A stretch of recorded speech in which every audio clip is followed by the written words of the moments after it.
La siguiente es una producción de 360podcast.sv. Porque nuestra historia, por el capitán general Gerardo Barrios, descubrimiento y conquista de El Salvador, no es precisamente como nos la enseñaron. La evolución que sufrió el náhuatl, el 1200 a.C. A continuación, Historia Azul, la historia de El Salvador.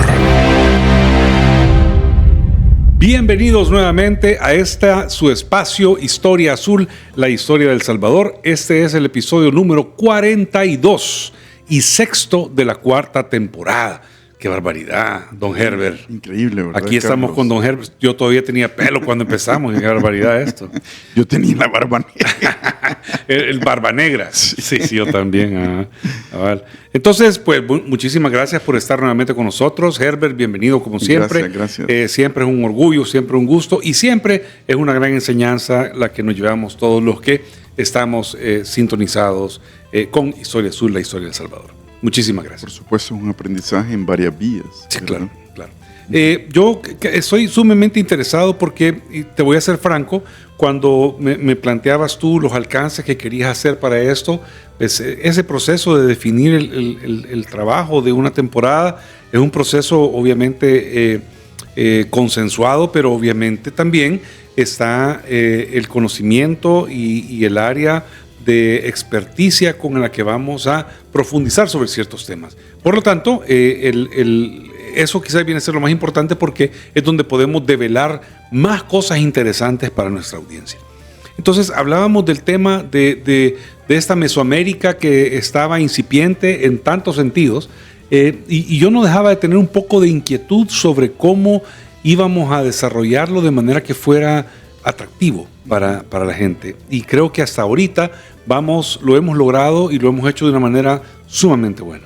Y creo que lo que viene de aquí para allá es todavía mejor, porque creo que lo anterior hacemos un acto de fe porque hablamos de algo que definitivamente no se conoce, ¿verdad? En las aulas escolares no se toca este tema, quiere decir que la gran mayoría de personas no ha conocido mucha de la información que hemos vertido en este programa, porque simplemente no es parte de la currícula, ¿verdad? Es donde la mayoría pues somos los que estamos expuestos. Uh-huh. Sin embargo, lo que viene a continuación es ya la antesala de algo que conocemos muy bien, que es el tema de los pipiles. Uh-huh. Y tú pensás en los indígenas aborígenes de El Salvador y decís los pipiles. Uh-huh. Cuando hemos demostrado y se ha explicado que estamos muchos años, miles de años antes para llegar al momento de los pipiles. Todavía ahorita lo que vamos a entender, lo que vamos a conocer es cuáles eran esas culturas, esas etnias que existían antes, siglos antes de llegar a lo que conocemos como los indígenas de El Salvador. Nada que ver. Entonces creo que todavía este es un gran momento para aprendizaje. Vienen enseñanzas sumamente importantes y ya no te quito más tiempo y te dejo pues que entres de lleno a esta parte que es la que viene a creo yo a darle un valor bien tangible a toda la audiencia, ¿verdad? Porque va a poder primero darse cuenta qué tan lejos detrás estábamos en el tiempo, ¿verdad? Y hasta dónde vamos a llegar en los episodios posteriores. Claro. Bueno, en realidad creo que siempre es importante, como te decía, ver que el espacio que hoy es El Salvador estuvo habitado en todos los periodos. Sí. Estuvo habitado en todos los periodos. Pero el episodio anterior hablábamos de la erupción de Ilopango, que es la que viene de alguna manera a remover tanto el preclásico, o sea, esa unión del preclásico con el clásico, y nos ha hecho más de cuadritos la vida a la ciencia, ¿verdad? Pero de eso se trata. Entonces, claro, yo creo que es... si fuera fácil, cualquiera lo haría. Cualquiera lo haría, exacto. Pero hablamos, por supuesto, del Valle de Chalchuapa, que tiene una ocupación clásica muy importante, y las vinculaciones que se tienen con los sitios como Caminaljuyu, perdón, en Guatemala, y con Copán también en Honduras. Por otra parte, el Valle de Zapotitán es importantísimo con el sitio rector que está ahí, o sea, el sitio más importante del Valle de Zapotitán, y el sitio que era regente de los demás lugares es San Andrés, el que hoy conocemos como San Andrés, el que tiene esta gran acrópolis. Es decir, digamos, esta era la capital, digamos, de ese Digamos mundo. que en el Valle de Zapotitán, el sitio más importante durante el clásico y probablemente el preclásico era San Andrés, ¿verdad? Pero wow, el gran apogeo es durante el clásico, cuando se hace esta gran elevación, que se crea la acrópolis y todo. Entonces ahí vivían los gobernantes, vivía la gente de la élite, y habían diversos lugares que eran una especie de satélites, ¿verdad? De este sitio San Andrés. ¿Quiénes eran estos? Bueno, eran sitios mayas, ¿verdad? Eran sitios mayas. Creo importante decir eso, pues, porque también están los mayas de Chalchuapa, que son los que, bueno, conocemos a la llegada de los españoles como mayas Pocomames, y los mayas de San Andrés, que eran, bueno, no sé, tal vez por las vinculaciones con Copán pudieron haber sido mayas chortí, pero eso no está definido, ¿verdad? Sin embargo, hay que entender también que estos grupos mayas hay diferencias, ¿verdad? Te lo digo, o sea, hay mayas Pocomá, mayas chortí, maya en Guatemala, Cachiquel, maya. O sea, yo tuve la oportunidad de visitar diversidad, Amatitlán y los lagos en Guatemala. Sí. Y tuve la oportunidad de viajar por todas las comunidades que están alrededor. Son diferentes.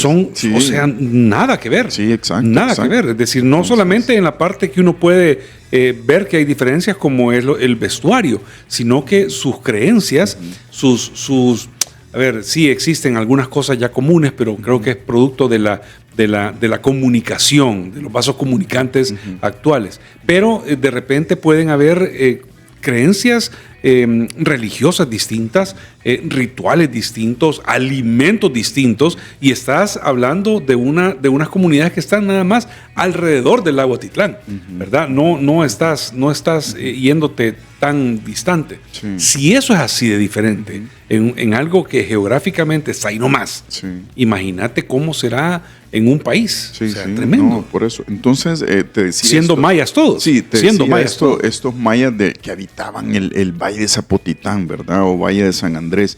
Luego también hay otros espacios importantes que ya lo hemos mencionado, que son el Valle del Río Ceniza, entre el Ceniza y el Sensunapán, que es toda esta zona de Sonsonate, de este valle, que también habían, el sitio más importante de allí era Tacuzcalco, que también era un sitio maya. Durante una época fue sitio maya, posteriormente fue Pipil, pero en una época fue sitio maya. Y otro sitio muy importante, pero que es de otra cultura, que ya no es maya, es Carasucia, por ejemplo. Carasucia en Ahuachapán, al sur oeste del Salvador, ¿verdad? Colindando con los bosques salados y todo esto. Y te acordás que hablábamos al inicio del sitio El Carmen, pero el gran sitio durante el clásico es Carasucia. Y Carasucia es de la cultura Cotzumalguapa, que está al otro lado del río Paz, o sea,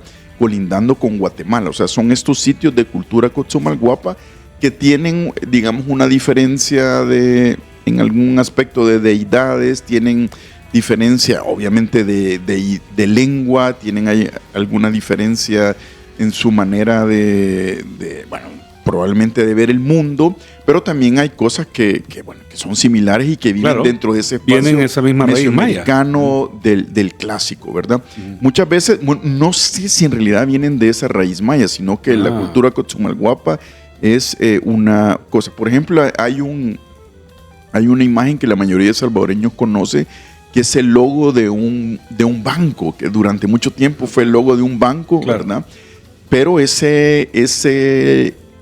logo no pertenecía a los pipiles de Cuscatlán, sino que más bien pertenecía a la gente de Cotzumalguapa, de la cultura Cotzumalguapa. Era el rostro de un jaguar. Exacto, de Carasucia, que era el rostro del jaguar. Entonces, pero eso no se llegó a entender, sino que hasta posterior, ¿verdad? Entonces, Por eso te digo, o sea, son los cambios que se dan en la ciencia. Y es importante esta cultura Cochumalguapa. El sitio tiene 2 juegos de pelota que son fantásticos. Y la construcción, por ejemplo, es hecha en lugar de ser piedra volcánica con otro tipo de argamasa, por ejemplo, como vemos en Tazumal o San Andrés, que es de adobe y demás. Acá es de piedra volcánica también, pero de canto rodado, o sea, de piedra bola, de piedra de río. Entonces son otro tipo de construcciones que también son importantes. Y luego podemos ir yéndonos al centro de El Salvador, y hay sitios importantes. O sea, incluso muchas de las excavaciones que se han encontrado en el centro de San Salvador, se ha documentado algunos vestigios del clásico tardío, de este clásico tardío maya. Y lo que te decía en el episodio anterior de lo posmaya o lo maya, lo premaya, maya y posmaya, ¿verdad? Corrigiendo lo anterior, que encontró pues Jorge Lardé y todo esto que hay. Y por ejemplo, en lugares como el sur de San Salvador, que hoy es Departamento de la Libertad, como Antiguo Cuscatlán, Nuevo Cuscatlán, y todos estos lugares sí se han encontrado muchos vestigios de esta época del clásico tardío, ¿verdad? Por ejemplo, vos conoces por donde me das jalón de vez en cuando, allí, bueno, ahí. Sí, eso era. O sea, allí era. Toda la zona de. Zona de hallazgos de estos sitios. Entonces estamos hablando que este espacio del Salvador durante el clásico, más que todo el clásico tardío, estuvo bastante ocupado. El clásico temprano lo desconocemos mucho, pero ahora con el sitio Pacum, que fue cubierto por Ilopango, conocemos un poco más. O sea, ¿Dónde está exactamente ubicado Pacum? Fíjate que está ahora mismo no recuerdo, pero está a orillas del río entre la Selguat, ¿verdad? Es San Salvador. Sí, en San Salvador, en el departamento de San Salvador. Interesantísimo. Lo que pasa es que es un sitio que solo ha salido a la luz a partir del periódico. Hubo una presentación, pero no hay como una información, por lo menos no conozco un informe final sobre ello, ¿verdad? Yo quiero mencionar que históricamente, en la historia de la humanidad, las construcciones de una época, de una civilización, de una misma civilización, tienden a hacerse sobre las ruinas de la anterior. Y no digamos cuando existe una conquista entre pueblos originarios, o cuando, como en el caso de América, cuando vino Europa, España, y pues se asentó. Obviamente era importante establecer dominancia sobre la cultura conquistada, como ha sido en todas partes del mundo, en todo lo largo de la historia. Y sin duda alguna, este San Salvador que conocemos en sus orígenes fue estableciéndose poco a poco en lugares donde existían edificaciones antiguas, derribadas, y sobre las cuales se construía de manera que se pudiera pues ir estableciendo pues algún tipo de continuidad sobre el centro importante que era Fíjate que lo que en la época prehispánica lo que hacían era, por ejemplo, estas grandes obras se hacían sobre las otras, ¿verdad? Claro. Incluso era con todo un respeto, por ejemplo. Claro. Porque había, sacrificios en torno a la nueva construcción y esto. Fíjate que estaba, para nuestra audiencia en realidad, el sitio Pacum se encuentra en la quebrada Pacum de Tonacatepeque, ¿verdad? En el departamento de San Salvador. Ahí es donde se han encontrado los vestigios, ¿verdad? En Tonacatepeque. Imagínate. Al norte, ¿verdad? Entonces, sí es interesante lo que veíamos. Y por otra parte, existen otros sitios importantes en la zona, como te decía, el Valle Zapotitán. No solo está San Andrés, sino que más bien están otros sitios como El Cambio, por ejemplo, que hay estructuras de por lo menos 9, 10 metros de altura. Hay otro que se llama, otros sitios que están allí alrededor, ¿verdad? No quisiera hablar ahora mismo de Joya de Serén porque creo que vamos a tener un episodio solo sobre Joya de Serén, Claro. por la importancia que tiene como patrimonio de la humanidad, pero hay muchos sitios importantes en el Valle de Zapotitán. Y luego, como te decía, en San Salvador, en San Vicente, por ejemplo, hay un sitio importantísimo que se llama Tehuacán, Tehuacán. en la falda del volcán de San Vicente, que se llama Tehuacán. Y bueno, tiene juegos de pelota, tienen esta parte de, tienen la deidad del jaguar como presente ahí, pero aunque esté del otro lado, digamos del lado oeste del río Lempa, al parecer Tehuacán es parte de la cultura lenca, ¿verdad? O sea, es parte por lo menos...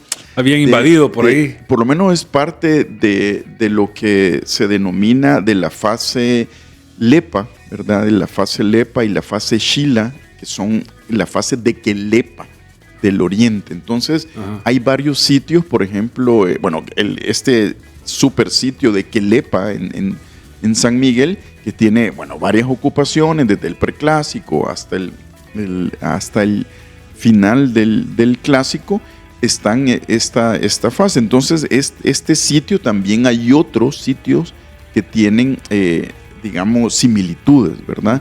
Que están al otro lado del río. Entonces es Tehuacán, otro que se llama San Francisco, otro San Benito, Piedra Gorda, y todos tienen juegos de pelota, eso es interesante. Y hay otro que está cerca de acá del parque Walter Denninger, más o menos ahí por Cangrejera, digamos. Y allí ese sitio también es de la fase Lepa y Shila. El Lenca. El Lenca también. O sea, se está pensando que son de esta fase que son Lenca, ¿me entiendes? Pero es bien difícil vincular, digamos, una cultura material solamente a un territorio. Una cultura material a una etnia, ¿verdad? Es muy difícil a veces. Porque está hablando de las obras que hacían.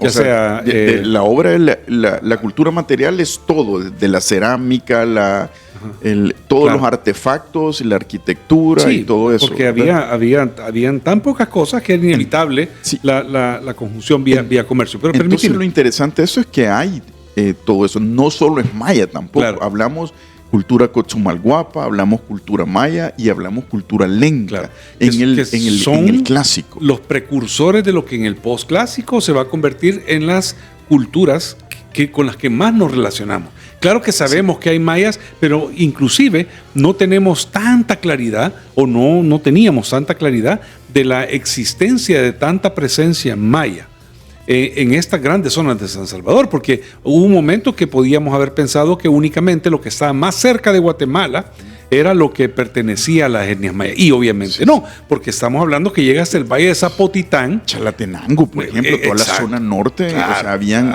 vestigios mayas. O sea, cuando se inundó, cuando se hizo el lago Suchitlán, ¿verdad? Para la represa, a mediados de los años 70, pues se registraron una gran cantidad de sitios de diferentes épocas, y muchos de esos sitios durante el clásico pues tenían objetos de cultura maya, ¿verdad? Entonces te estoy hablando de este valle, de estos valles centrales. Entonces y por centro y occidente de El Salvador sí había... no pertenecían específicamente a una zona, porque como tú bien me lo estás diciendo ahorita, hay partes de la zona suroriente del actual San Salvador, digamos, zona central, que hubieras pensado que eran mayas, pero no.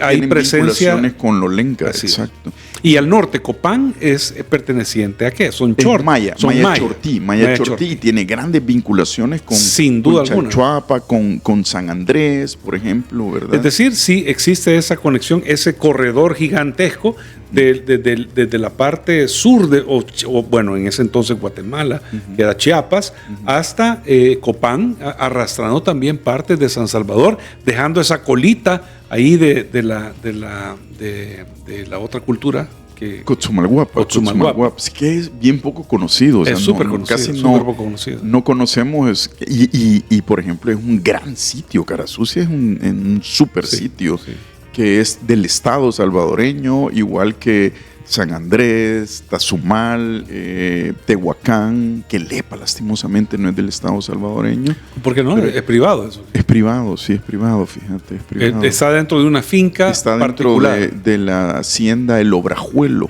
¿verdad? Mi amada madre originaria de Quelepa. Imagínate, ahí tenés tus raíces de jaguarito. Sí, pues de sí. jaguar, bueno, Quelepa significa... Cabal. ¿Verdad? Esto, pues, jaguar, tierra de jaguar, ¿verdad? Espacio del jaguar. Es. Entonces, es muy interesante en ese sentido porque estás viendo varios territorios que cohabitan, que cohabitan este espacio. Varias etnias que cohabitan este espacio que hoy llamamos El Salvador. Y en el oriente no solo encontramos los lencas, sino que también se han hecho varias excavaciones por ejemplo, en el Golfo de Fonseca y en la parte que colinda con el Golfo, ¿verdad? Y con el Pacífico también, en donde se han encontrado, por ejemplo, cultura material que está vinculada con Nicaragua.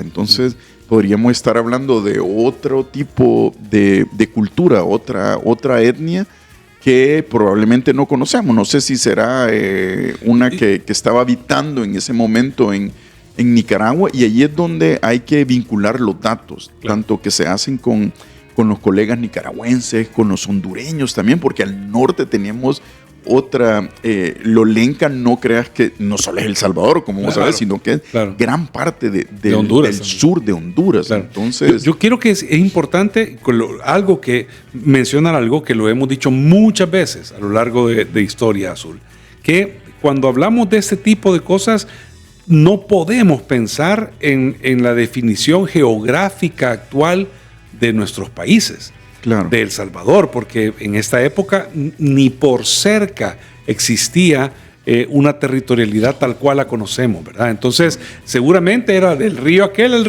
aquí vienen nuestros clanes. Y ya, ¿verdad? Y de aquí para el norte, sin entender aún que era el norte, ¿verdad? De aquí para aquel rumbo, sí se podía seguir encontrando personas de la misma etnia, pero no existía ese concepto espacial de hasta aquí El Salvador y hasta allá es no sé dónde. Eso obviamente es nuevo. Eso es nuevo, pero cuesta hacer esa abstracción de entender cómo es que convivían y por qué de repente tenemos etnias que son originarias de Nicaragua, muy probablemente, en esta zona, ¿verdad? Simplemente no existía Nicaragua, simplemente no existía El Salvador. Y el concepto de Golfo de Fonseca como tal, no, el Golfo ese que hoy conocemos. Hoy es un Golfo. Pero lo que sí, obviamente sí conocían el norte, el sur y esto, obviamente, pues eso sí, o sea, tenían el mapa estelar lo conocían, claro, ¿verdad? Pero es una diferente conceptualización nuestra que la nuestra, pues. Exacto, ¿verdad? Cuando vemos el mapa, pero tenemos que entenderlo a partir de un mapa, ¿verdad? Exacto. Entonces, pero ese paisaje cultural que se tenía de los valles, de las montañas, de los ríos, también estaba segmentado y eran rutas de comercio. Y eran seguramente los linderos naturales.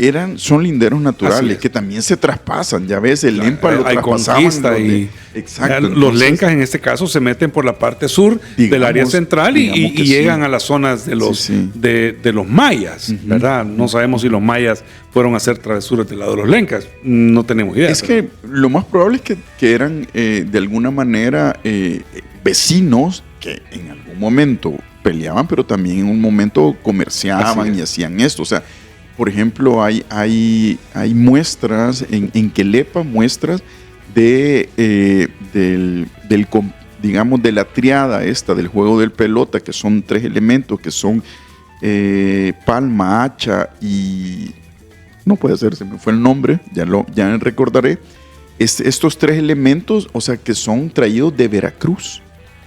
O sea, tan lejanos como de Veracruz. O sea, claro, pero había un vaso conductor, ¿verdad? Hay vínculos, ¿verdad? Hay vínculos con sitios de Veracruz, o sea, es muy parecido, que no se encuentran en otros espacios del territorio de El Salvador, pero sí en el espacio de Quelepa en el oriente, por ejemplo. Entonces, interesantísimo. Por eso te digo, ¿verdad? Es muy interesante ver toda esta perspectiva. Y lo otro es las excavaciones que se han hecho, como te decía, en las islas del Golfo y cerca del Golfo de Fonseca. Por ejemplo, el sitio que se llama Punta Chiquirín, en donde los colegas pues encontraron una diversidad, o sea, encontraron un entierro con una gran cantidad de vasijas, ¿verdad? Enorme cantidad de vasijas que tenían más vinculación con ese oriente salvadoreño, pero con Honduras y con Nicaragua. Imagínate. Y es así, o sea, porque esta gente comerciaba a través de las islas, los barcos. Y si en esos viajes comerciales, sí, en esos viajes comerciales, un hombre y una mujer se encuentran, se casan y hacen una familia porque simplemente logran. Sí, así es. Sí, es decir, o sea, eso es. así es como vas haciendo esos puentes que conectan a una cultura con otra. Sin duda alguna, el comercio, que es tan natural como la vida, ¿verdad? Ha sido lo que ha permitido ese crecimiento y esas relaciones y esos desarrollos. Sí, porque son también esos el comercio va junto con el intercambio de ideas, claro, con el intercambio de saberes. O sea, si te interesa venderle y tener el oro que tiene la siguiente etnia, entonces vas a aprender a comportarte como esa etnia, a contar como esa etnia, a darle el valor a los elementos que la otra etnia desea valorizar para que tu producto adquiera un valor ante ellos. Es decir, así se va sociabilizando la humanidad. Así ha sido siempre.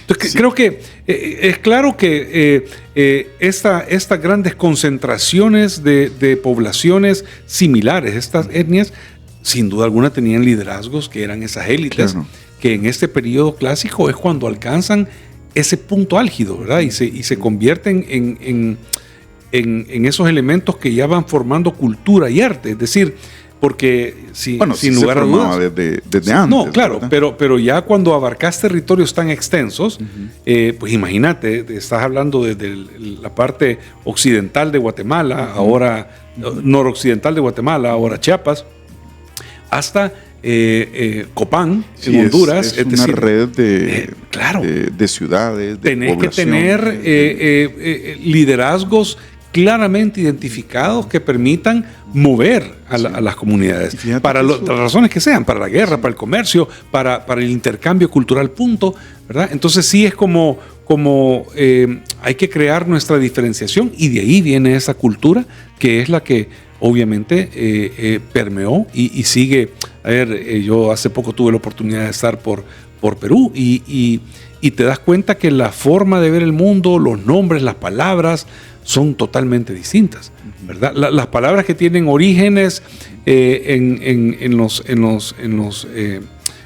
primeros habitantes de la zona son muy distintas a las que tienen allá, a las que tenemos los que vivimos en zonas afectadas por mayas, lencas, ¿verdad? Porque son diferentes formas, pues, aunque existan similitudes físicas, aunque existan otro tipo de similitudes, pero hay diferencias radicales. Entonces, esos grupos que conforman esas élites, sin duda, son los que van dando forma a estas comunidades, ¿verdad? Y ahí es donde agarra valor. Bueno, aquí en esta zona del Valle de Zapotitán vamos a hacer las cosas así, y estos van a ser los valores culturales que van a predominar, que si te vas un poquito más al norponiente, llegas a Guatemala, sigue siendo pues alguna otra ramificación importante de los mayas, pero es otra cosa. Y de hecho, entre muchos de ellos pasaban en guerra, ¿verdad? Sí. O sea, por ejemplo, la terminación del clásico cuando llega a su fin es lo que se ha denominado el colapso maya, ¿verdad? Que es más bien a partir, como te decía, del 750 en adelante, que empieza a decaer esta cultura maya del clásico, ¿verdad? No quiere decir que desaparecieron los mayas, sino que empieza a decaer y tiene que ver, uno por guerras intestinas, ¿verdad? Tiene que ver también el medio ambiente. El medio ambiente, o sea, tiene que ver los gobernantes, o sea, los conflictos entre los gobernantes, las élites. O sea, mira, cuando vos sos el supremo de este espacio y ya el medio ambiente ya no te da para que vengan nuevas lluvias, hay una sequía. Por más que sacrificas a 3 tribus, no te sigue. Ya no llueve, entonces ya no está funcionando, ¿me entendés? O sea, Y es como sucede como ha sucedido en la historia del ser humano. Entonces, sucede esto, ¿verdad? Pasa que, bueno, viene el denominado colapso maya y empiezan a decaer, ¿verdad? A decaer estas grandes ciudades, que son las grandes ciudades de, digamos, tanto del altiplano como de la zona de bajas de la península de Yucatán, del área del Petén y demás. Pero bueno, aquí también siguen, ¿verdad? Con este constructo de los mayas, pero es aprovechado con una nueva impronta, con una nueva llegada, que es lo que hay que dejar para los capítulos posteriores. Claro. Y no es exclusivo de los mayas haber sido una supercultura y haber decaído. A lo largo de la humanidad, los romanos. O sea, y seguimos todavía nosotros con costumbres y con herencia cultural, y seguimos con sabiduría que proviene de los romanos, que a su vez retomaron a los griegos, que a su vez retomaron los persas. Es decir, esa interconexión nos encuentra a la vuelta siempre. En la cultura siempre hay una base de otros. Así es. ¿Verdad? No es que... O sea, y creo que eso es importante para el concepto, al fundamento de Historia Azul, porque no partimos de que fuimos puestos, sino que es cero, así, sino que es un constructo. Así es, exactamente. Que nos hemos venido forjando. Exacto, y seguimos, porque el ser humano, primero la cultura no se detiene, ¿verdad? Y el ser humano con ella, pues las sociedades. Y lo hemos hablado, y ese es otro de los pendientes que tenemos, hablar un poco de la leyenda negra, hablar un poco de nuestro estado cultural y social latinoamericano, y mejor dicho, hispanoamericano, y entender que somos una nueva raza, ¿verdad? Que no somos ni europeos ni somos pipiles, que es con lo que nos identificamos, porque, ¿verdad? Ambos en el espacio-tiempo de Mesoamérica dejaron ya de tener una preponderancia, ¿verdad? Ahora es la raza hispanoamericana, la nuestra, la que tiene que encontrar pues los caminos y direcciones para poder crecer y sobresalir, y encontrar su espacio. Los pueblos y las comunidades en Latinoamérica pues tienen toda esta diversidad y esta complejidad, y sobre eso pues es lo que vamos a ir siguiendo en el camino, pues. Así ¿verdad? En cada episodio vamos a ir viendo, ahora pues estamos hablando del clásico, luego sí queremos hablar de Joya Serén, porque ese sí necesita un ¿cómo se llama? Un episodio solo específico, para él, especial. Y luego pues entraremos a hablar del posclásico, cuando viene esta irrupción de otros grupos, ¿verdad? Para luego, la siguiente irrupción, que será los grupos de españoles con indígenas aliados, ¿verdad?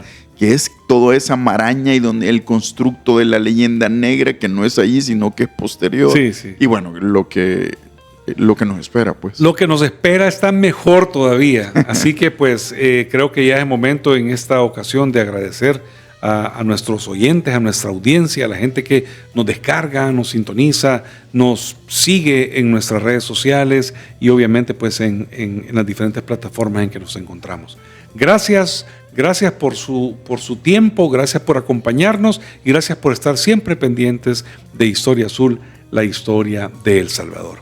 No nos vamos nunca sin nuestra frase para la semana, así que por favor, Herbert. Sigo siempre con Walter Benjamin en su... que nos dice, ¿verdad? La crítica es la conciencia de la historia. Claro. ¿Verdad? Es a partir de ahí donde estamos encontrando los puntos de inflexión que nos permiten ahondar en las cosas grandes que nos enseña la historia. Muchísimas gracias. Pasen una excelente semana. Nos sintonizamos, nos escuchamos el próximo martes con otro episodio de Historia Azul, la historia de El Salvador. Hasta pronto. Esta fue una producción de 360podcast.sv.